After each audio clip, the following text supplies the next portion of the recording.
Salam untuk kita semuanya, berjumpa lagi dengan saya di channel Aritela Tutorial, tempat kita untuk berbagi informasi seputar informasi pendidikan dan informasi guru serta informasi honorer dan informasi lain yang ada hubungannya dengan dunia pendidikan dan guru dan dunia honorer atau informasi yang relevan. Pada pertemuan ini saya menyapa seluruh Bapak Ibu honorer Sanair yang selalu setia melaksanakan tugas tanpa mengenal lelah dalam melaksanakan tugas pelayanan publik di instansi pemerintah pusat maupun daerah. Saya yakin bahwa Bapak Ibu honorer selalu semangat dan selalu dalam keadaan sehat walafiat. Pada pertemuan ini ada hal penting yang perlu saya sampaikan kepada Bapak Ibu honorer terkait dengan apa yang disampaikan oleh Menteri Pendagangan Aparatur Negara dan Reformasi Birokrasi. Dalam hal ini Menpan RB Abdullah Azwar Anas mengenai pendaftaran P3K tahun 2024. Nah, Bapak Ibu, informasi terkini dimuat oleh jpnet.com pada tanggal 21 Juli 2024 dengan judul Tiga Pokok Pernyataan Mas Anas Menjelang Pendaftaran P3K 2024. Menabung masalah. Nah, apa kira-kira ini Bapak Ibu? Tentu ini adalah suatu hal yang urgen yang perlu kita ketahui bersama. Apa kira-kira pernyataan yang sifatnya ya ini menabung masalah ya mengenai pernyataan apa yang telah disampaikan oleh Menpan RB Abdullah Azwar Anas. Nah, supaya lebih paham, mari kita ikuti informasi berikut sampai selesai dan bagi Bapak Ibu yang sedang menonton. Demikian dan Bapak Ibu yang mungkin baru menemukan informasi melalui channel ini, jangan lupa support terus channel ini dengan cara like dan subscribe, share, dan komen, serta nyalakan tombol notifikasinya supaya semua informasi yang disalurkan melalui channel ini selalu update di layar Bapak Ibu. Tanpa basa-basi lagi langsung pada informasinya. jpner.com Makassar menjelang pendaftaran P3K 2024 yang digadang-gadang dibuka Juli atau Agustus 2024, Menteri Pendagangan Aparatur Negara dan Reformasi Birokrasi Menpan RB Abdullah Azwar Anas menyampaikan pernyataan penting berkaitan dengan nasib para honorer.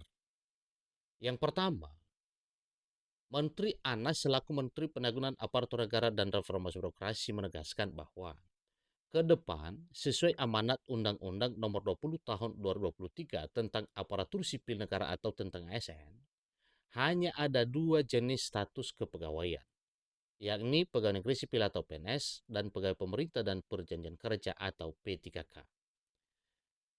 Satu adalah PNS, yang kedua P3K, kata Menteri Anas seusai kegiatan menyapa dan mengajar ASN di ruang Pola Kantor Gubernur Sulawesi Selatan di Makassar pada Jumat 19 Juli 2024 beberapa waktu yang lalu.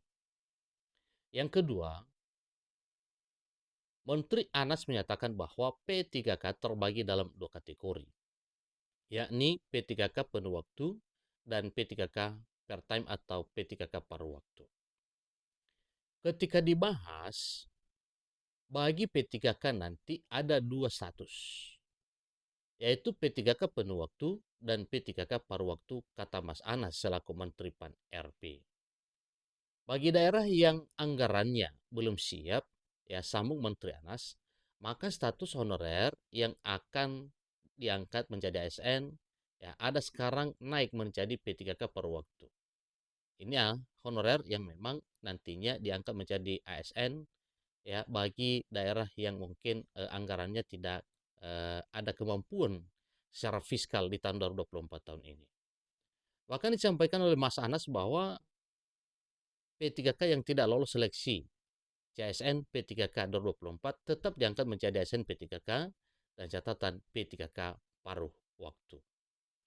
Tapi Bapak Ibu honorer, bila terangkat menjadi P3K paruh waktu, jangan khawatir karena memang itu adalah jembatan baik untuk meraih impian menjadi P3K penuh waktu. Statusnya sama kok, ASN, hanya beda yaitu paruh waktu dan penuh waktu. Disampaikan bahwa bagi daerah yang sudah punya anggaran cukup, mereka bisa diseleksi untuk dinaikkan menjadi P3K penuh waktu. Ketiga, instansi masih boleh merekrut pegawai non-ASN dengan syarat sesuai kebutuhan dan mendapat izin dari Kemenpan RB. Dengan demikian, dengan status yang beralih ini mereka tidak di PHK, tetapi kita sekarang sudah menutup. Tidak boleh ada penerimaan dengan atas nama apapun, kecuali nanti atas seizin dan berbagai kebutuhan yang lain, kata Menteri Anas selaku Menpan RB. Mari kita ulas satu persatu pernyataan Menteri Anas menjelang pendaftaran P3K 2024 tersebut. Poin pertama, sudah pasti memberikan angin segar bagi seluruh honorer. Karena ada harapan besar segera diangkat menjadi P3K. Jika seluruh non-ASN diangkat, maka di seluruh instansi tidak ada lagi pegawai berstatus honorer, tenaga kontrak atau sebutan lainnya. Yang ada hanya PNS dan P3K.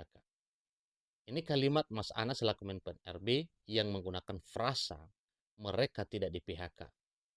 Menjadi semacam penegasan bahwa para non-ASN bakal diangkat menjadi P3K. Meski faktanya di DKI Jakarta sudah banyak honorer kehilangan pekerjaan dampak kebijakan cleansing yang kontroversial itu. Satu pertanyaan, apa kriteria honorer jadi P3K per time? Poin kedua, pernyataan kedua Menteri Anas terkait P3K per time. Pernyataan tersebut mengindikasikan pemerintah berupaya mengangkat seluruh honorer menjadi P3K, meski sebagian hanya berstatus P3K per time. Sudah pasti para honorer memilih untuk diangkat menjadi P3K penuh waktu dibanding dengan P3K per time. Yang masih menjadi teka-teki ialah soal kriteria honorer yang akan masuk gerbong P3K per time. Dari pernyataan Mas Anas selaku Menpan RB, seolah-olah daerah dengan kemampuan fiskal rendah dipersilakan mengangkat honorer jadi P3K per time. Apakah misalnya guru honorer hanya akan berstatus P3K per time gara Pemda tidak punya anggaran untuk membayar hak-hak P3K penuh waktu? Tentu inilah yang menjadi satu pertanyaan. Dan sepertinya untuk para guru tidak boleh diperlakukan yang namanya P3K per time atau P3K paruh waktu. Hingga saat ini belum jelas seperti apa kriteria dan mekanisme pengangkatan honorer menjadi P3K per time. Kementerian PAN RB bersama BKN saat ini sedang merumuskan formulasi yang tepat untuk mengakomodasi pengangkatan tenaga ASN P3K ini, kata Menteri Anas, seusai rapat bersama BKN di Jakarta pada Jumat 17 Mei 2024. Kemudian pemerintah menabung masalah. Nah, ini yang perlu kita ketahui Bapak Ibu. Poin ketiga, pernyataan Anas sama saja memberi peluang instansi untuk merekrut pegawai non-ASN. Meski dengan embel-embel izin perekrutan pegawai non-ASN jelas melanggar pasal 66 Undang-Undang Nomor 20 Tahun 2023 yang menyatakan pegawai non-ASN atau nama lainnya wajib diselesaikan penataannya paling lambat Desember 2024. Dan sejak undang-undang ini mulai berlaku, instansi pemerintah dilarang mengangkat pegawai non-ASN atau nama lainnya selain pegawai aparatur sipil negara. Jika pemerintah mau konsisten dengan amanat Undang-Undang ASN, mestinya kebutuhan pegawai yang mendesak bisa diisi dengan penyediaan formasi ASN, CPNS, dan P3K. Jika kebutuhan pegawai sangat mendesak, mengapa seleksi ASN di instansi yang sangat membutuhkan tambahan pegawai tersebut tidak dipercepat? Mengapa juga seleksi CSN harus berbarengan di seluruh instansi? Atau justru pemerintah pusat yang ingin hemat, tidak perlu menambah kucuran dana alokasi umum atau DAU untuk gaji PNS dan P3K? Jika pemerintah masih memberi celah, Pemda merekrut lagi pegawai non-ASN, itu sama saja menabung masalah.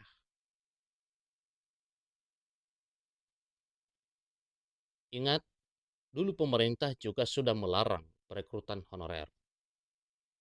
Tetapi larangan itu dilanggar Dampaknya terdata ada 2,3 juta orang yang menuntut diangkat jadi ASN, PNS, dan P3K karena merasa sudah mengabdi sekian lama dengan gaji seadanya. Jutaan honorer itu saat ini menunggu jadwal pendaftaran P3K 2024. Persaingan bakal ketat lantaran jumlah kursi P3K 2024 tidak sebanding dengan jumlah honorer. Kapan tuntas jika ditambah lagi? Tentu itu yang disebut dengan satu masalah. Demikian informasi Bapak Ibu mengenai apa yang telah disampaikan oleh Menpan RB menjelang pendaftaran atau pengangkatan honorer menjadi P3K 2024. Sampai ketemu informasi berikutnya. Terima kasih.